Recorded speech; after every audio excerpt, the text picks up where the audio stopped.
Huli kayong dalawa, ano bang mga pinanggagawa ng magkapatid na ire? Pumunta din sa bahay para bumisit. Visitor nga, di ba?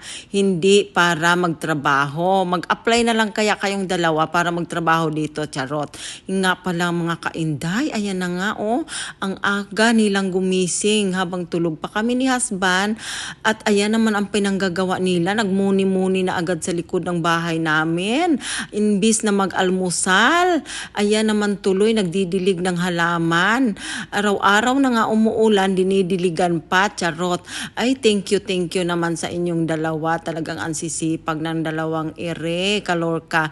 Gusto daw nila magmuni-muni dyan dahil ang ganda daw ng aking mga tanim. Habang itong mga kulit na ito ay bumuntot na lamang ng bumuntot sa kanilang aking mga alaga.